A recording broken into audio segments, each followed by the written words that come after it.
Good afternoon. I'm Dara Bunjon. I'm the food enthusiast here at J Moore Living.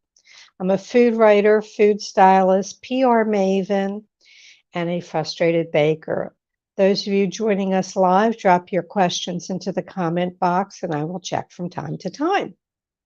Today's guest, Sheana Davis, is a cheesemaker, caterer, food advocate, educator, and specialty food purveyor to highly acclaimed and Michelin-starred restaurants. Her business, the Epicurean Connection, is located in Sonoma, California. She is the creator of the award-winning, and I don't know if I'm saying this properly, Délices de la Vallée cheese and other fresh cheeses. She consults on butter and wine pairings. Yes, that's what I'm saying, butter and wine pairings, recipes, trade seminars. Today, our focus is butter, whether it be sweet, salty, cultured, European, compound, plant-based, and we're going to talk a little bit about the Buttermonger, her new book. So let's welcome Sheana. Hi, thank you for having me on today, Dara. Oh, it's my pleasure. I know it's early for you out there in California. So what's on your butter dish today other than the show? Well, we just completed making 200 units of a cherry, black pepper, and Pinot Noir butter for a winery locally that we're going to deliver this afternoon. Well, doesn't that sound tasty? But there's many of those great flavored butters in your book, The Buttermonger, but we'll get to that. A simple question, why butter? Well, personally, I love butter, and I grew up eating butter. Sonoma County is known for its dairy production. We are filled with green pastures most of the year, so I'd like to say we do have happy cows out here, as well as many other places around the country and internationally, from California, Wisconsin to Europe. There's beautiful butters. Right? And during COVID, I had a winemaker approach me and ask me if I could make butter and wine pairings, and who knew? And it became a really fun project. And so by making those recipe developments, we ended up with an extra 150 recipes that turned into a Buttermonger book. Well, I learned a lot about butter, and hopefully we're going to share some of this. But I think what's interesting is your college thesis was on compound butter. Correct. What grade did you get? I got an A, by the way. And Good. I did 5 flavors, which I've stuck with through the entire 30 plus years. Like in my retail shop, we always sell 5 compound butters. And in my thesis, I did 5 compound butters. And when we actually had a sit down cafe restaurant, we served 5 compound butters on a cheese board or a butter board. And so I've really stuck with the principal theory of dairy and butter and cheese. And it's been really fun to watch butter getting its notoriety lately in the last, I would say, couple years, that people are acknowledging butter can be a healthy protein in moderation. And it's been really fun to be able to review how long I've worked with butter. Well, interesting. You said you did butter boards. That was before butter boards were a thing. Um, Correct. the charcuterie boards and the butter boards that all came out, and you were doing it a ways back. The I just have little footnotes here. Who was your inspiration leading to culinary, My and inspiration, what were your walkaways? my original inspiration was my granddad. He was a chef, so I had the honor of being his sidekick with him, picking up his orders in Sonoma each Friday after school. So I got to go to the dairies and we'd pick up milk and cream and meats and breads. And so that reminds me of my Thursday afternoons when I'm starting my week. So he was I would say, my original influence. And then from there, my first employment was for MFK Fisher. And she was a very well-known food writer. And she then had me making compound butters for her. And we would go out and forage fresh herbs or use her international spices from her travels and make compound butters for her to serve to her guests over the weekends. Just to tell everybody, the younger people barely remember Emeril Lagasse, so we're going a ways back. But M.K. Fisher was a renowned author, 27 books, including, I read this, including the translation of the Physiology of Taste by Brillat Savarian.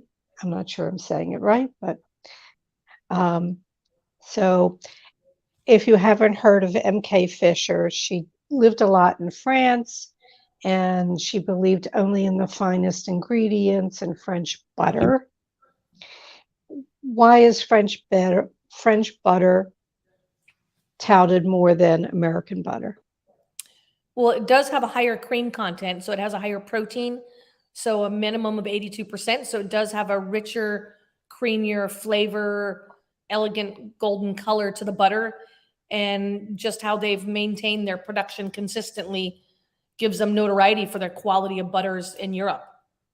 Right. And I want to let people know that should you want to indulge yourself and get something a little bit better, richer, that the European butters are all around us in retail stores. And there will be a link coming up where you can find your local retailer that's doing the specialty European and French butters. So that'll come up in the notes before I forget. M.K. Fisher, there's a quote that I felt works here. It says, "There is a communion of more than our bodies when bread is broken and when we drink wine." So that goes along with what one might think was a little odd to do the butter and wine pairings.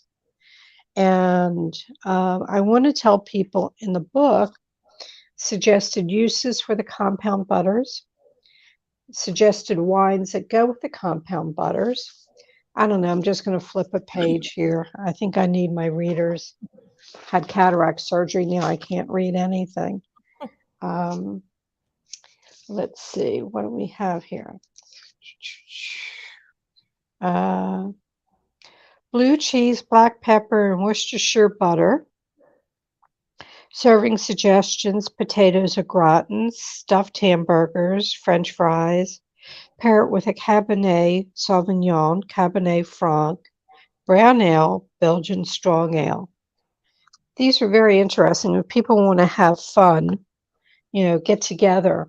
And in there is a very simple recipe that people can make their own butter.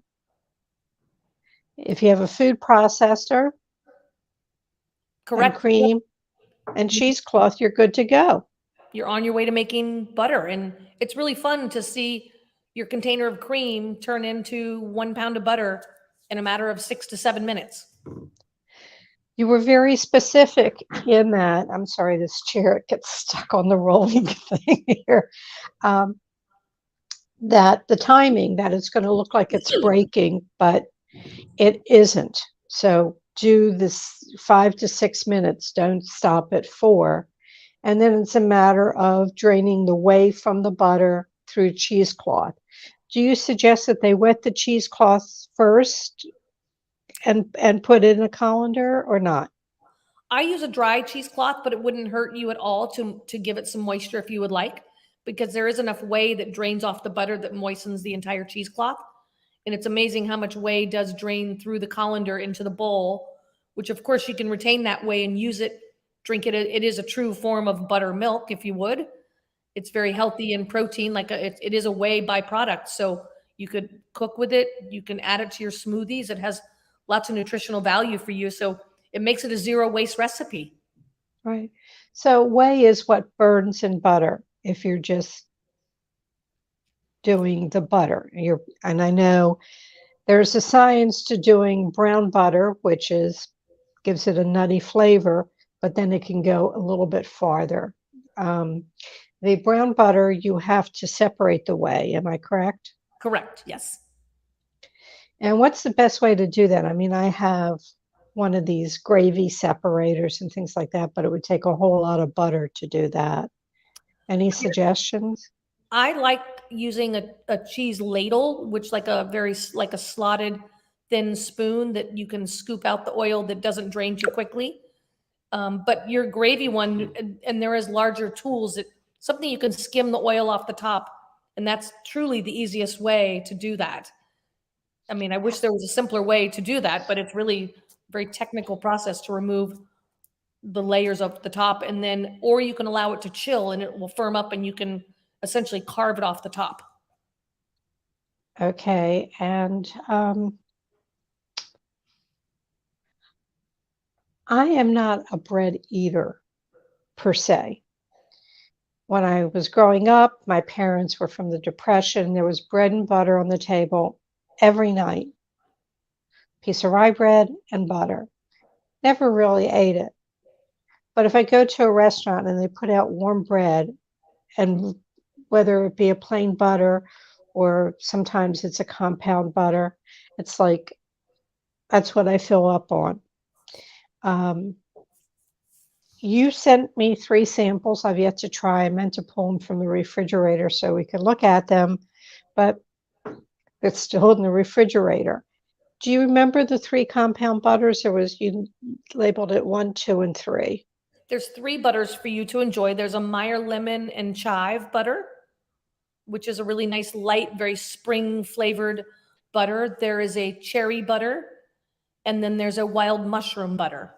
And so each of them are very different. You have a sweet, you have a savory, and very much an umami flavored butter for you to enjoy. And there's serving suggestions in the book, but the Meyer lemon one is one of, those are our 3 most popular butters that we make and get requested most frequently. And so that's why I like to send them out to our guests to enjoy, because there's something there in the book, but you can also enjoy them in multi levels. The Meyer lemon butter is delicious on a fresh warm baguette. Like you mentioned, when you go to a restaurant and you get that fresh warm bread, it's delicious. It's wonderful tossed with a fresh pasta, a saute of a scallop.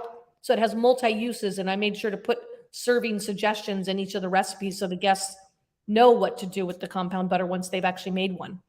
Okay. So to explain simply, a compound butter is butter with other ingredients in it.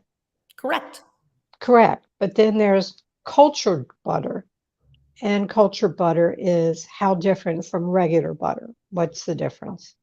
Well, we add a culture into it. So the recipe that I provided our guests is by blending fresh cream, making the butter and adding in a creme fraiche, because that is a cultured product.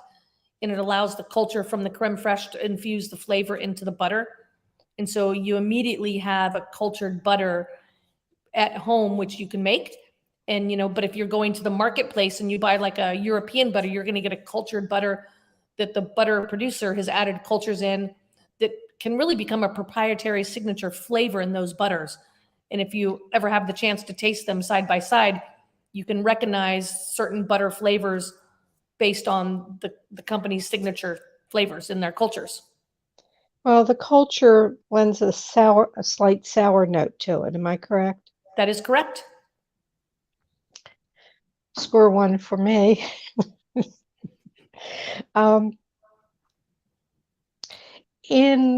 Since you did your thesis on butter, in the book you talk about how butter goes all the way back to the Stone Age. In what form or how were they using it? And it wasn't cow butter. There was camel butter. There's yak butter. There's all types of butters available across the globe. I mean, butter really became a way to preserve the milk, which at that time I would assume was pretty much a byproduct. Not really sure what to do it, but by making a butter or a cheese, they're able to preserve and travel with the food product versus carrying the weight of a fluid milk, which of course without refrigeration goes bad quickly. So by making a butter or a cheese, that really allowed them to travel with the product and carry it with them and feed their family a high protein during those traveling times. Now, my question to you is, keeping butter in a butter dish on the counter, is that wrong? Is that unsafe? So I keep my butter on my counter with the exception of when it hits 100 degrees in Sonoma Valley, I do then put it in my refrigerator, because once our house heats up above 80, the butter melts. So I do keep it in my refrigerator. But I recommend if your house is below 80, 70 degrees, I keep it on the counter most of the year round or in my pantry, because my pantry stays cool. And so I am an advocate of butter And I also keep a piece of like a European Parmesan or aged cheese on my counter that I can always slice a piece off and nibble on. So I am one of those people that have a butter and a cheese on my counter most of the time. Okay. But the lifespan of American butter, you put it in your butter dish, it's in the refrigerator. How long should you keep it? You know, I mean, our refrigerators contain a lot of aromas and flavors that we put our leftover warm foods in. So I am a fan of keeping it in either a glass jar or a sealed container because butter loves to absorb flavors. So if you put your hot bolognese sauce in your refrigerator and you have your butter dish right next to it, your butter is going to absorb some of that flavor. So I use my butter dish on my counter, but if I do put butter in my refrigerator, I put it in a glass container that's sealed so it doesn't absorb any of what I would call refrigerator flavor. That or a butter dish, some sort of crock. In the book, you have recipes for plant-based butters. What goes into a plant-based butter? I use anything from a sunflower seed to we have nut butters. And so they're basically an alternative. I would prefer the word spread, but I call them vegan butters in the trending aspect of vegan foods. I serve them in our catering company and we call them spreads, but in the book we call them vegan butters to be inclusive. But a sunflower seed is probably the most popular one because it's not a nut based. There's less allergies. Otherwise, I do like to use cashews or chia makes a nice butter. And so we have different oat milk and recipes that are very inclusive. And it's a nice way to introduce your palate to new flavors. Right. You had talked about water buffalo butter in the book. You said it's extremely creamy and that one might take a little dollop of the butter and put it in their coffee. Yes. It's just a higher fat content. Super high fat content and just elegantly creamy and delicious.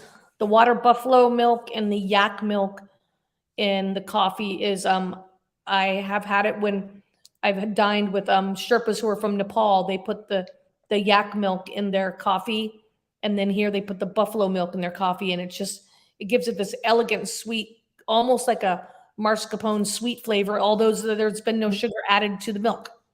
It's amazing. Not in the book, but I mean, along with the butter pairings, you were involved with or doing mocktails to pair with cheese. And as we said, you're a cheesemaker. I don't know if I butchered the name of your award-winning cheese. Why didn't you pronounce it properly? I think you did quite well myself. It's Delice de la Vallée, and you were quite close. So I'm going to give you point number 2. Yay! What do I get when I get number 3? More butter? Yes, more butter. Oh, it's butter. It's butter. A little bit back about. I like to emphasize, and people, if you're not aware, chefs are probably the most giving people in the world. They're called upon. Their hearts go out to people. They understand different problems. And you too, along with M.K. Fisher's Last House and keeping that restoration, you did No Pay Cafe.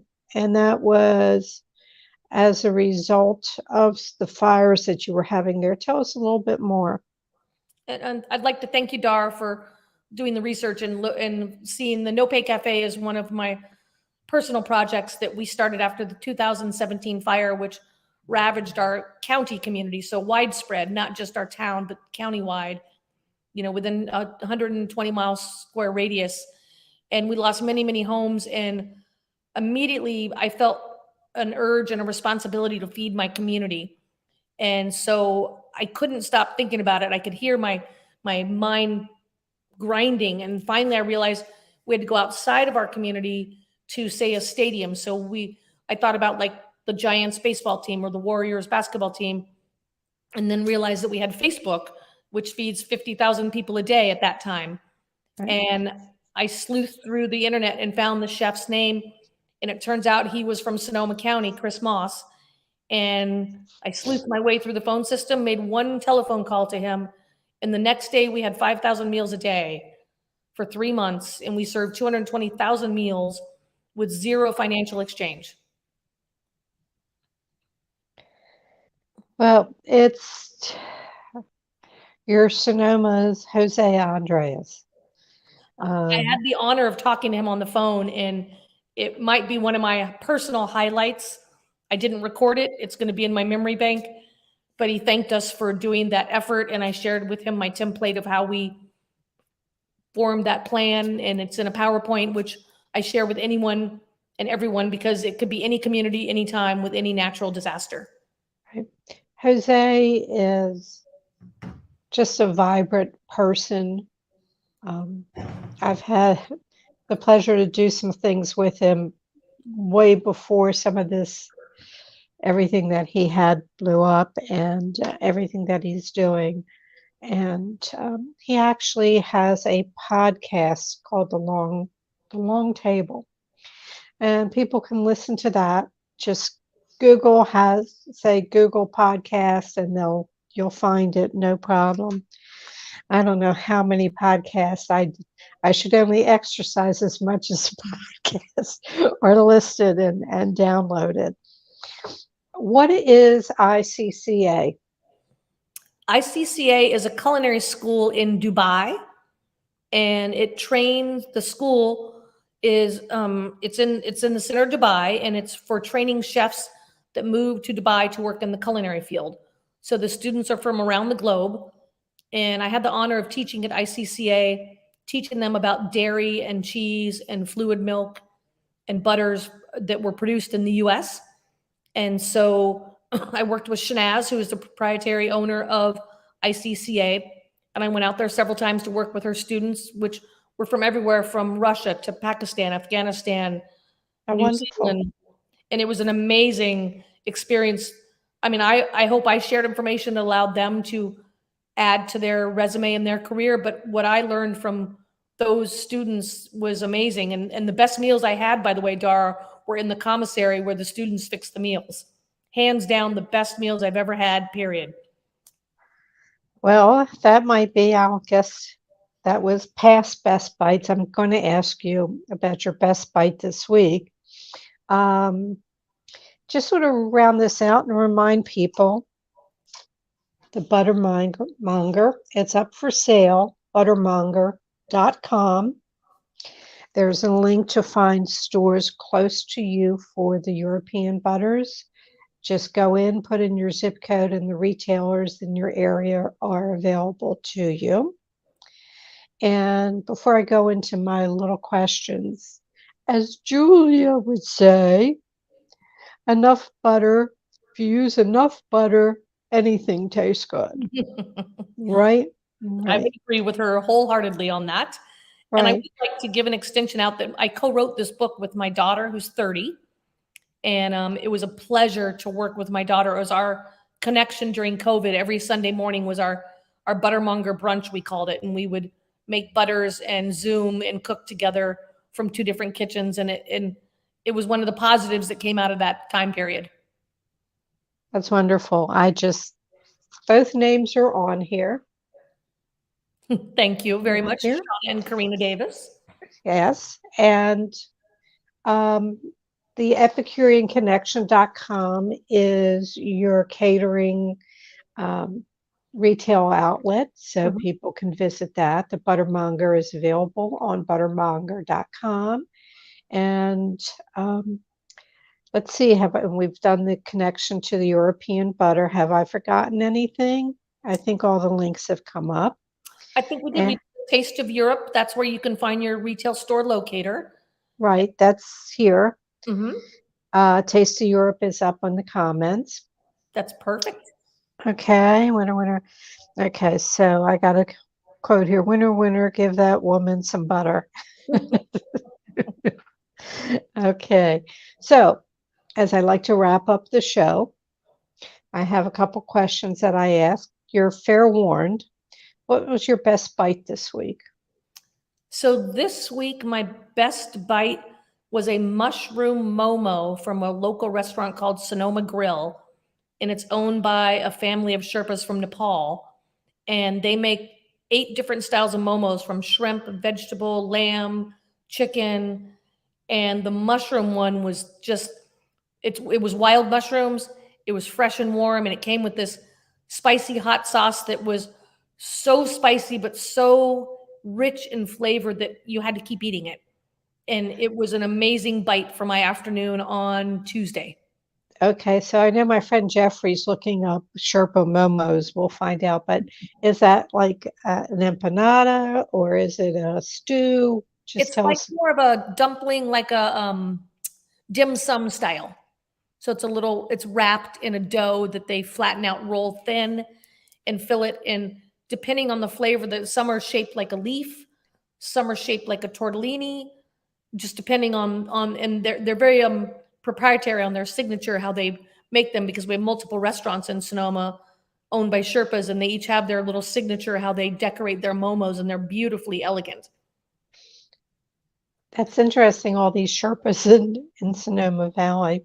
Yes, it's very funny. We have the highest rural population of Sherpas in the country. In case you wanted to know. Yeah, well, should I get out to Sonoma? Absolutely. Then I would take I always like to try new foods. Some I might be a little bit more hesitant on others, but I'm willing to taste. If you could give your 18-year-old self a piece of advice, what would the 18-year-old say or do? I would definitely remind myself to pay attention to mathematics and accounting, as being self-employed for 30 plus years.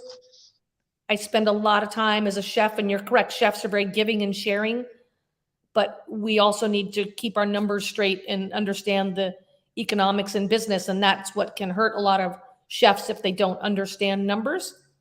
And so luckily, one of my mentors, Ig Vela, Mr. Vela, Vela Cheese Company, he very sternly encouraged me to study economics and accounting. But if I wish I would have paid more attention at a younger age, because I went through a learning curve later in life to learn my accounting. Well, it's learning at an older age is a little bit more difficult, at least for me. I don't even know why I walk in the other room, let alone remember what I've written. Ultimate culinary fail. Baking.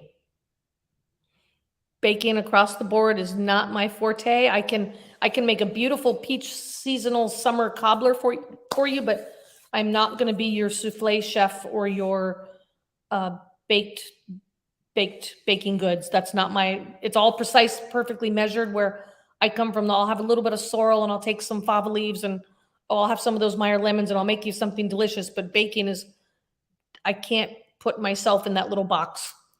Well, you heard my intro. I'm a frustrated baker, and I'll tackle it. I made bagels. I made cinnamon rolls, not cinnamon rolls. Yeah, cinnamon rolls. Huh? And then I'd make it, and then I had a dozen, and it's just me. And I go, who wants it? Come on, I'll put it outside the door. Just come get it. But it's a challenge. I just heard, it was David Light on his show. He wrote the ultimate chocolate chip cookie recipe that takes multiple days, and it's just been reissued. And you have to let the dough sit for 36 hours. Now, will I do it? Maybe. Maybe, just for the challenge. Maybe, but who can wait 36 hours? And you just don't use chocolate chips, you use couverture chocolate. But that's a whole other story and a whole other show to listen to, everyone. Okay, so if you wake up tomorrow with a new talent, what would it be? And it can't be mathematics. I would love to be able to wake up and write a poem every morning. I had a friend, James, who passed away, but he used to send me a poem every morning.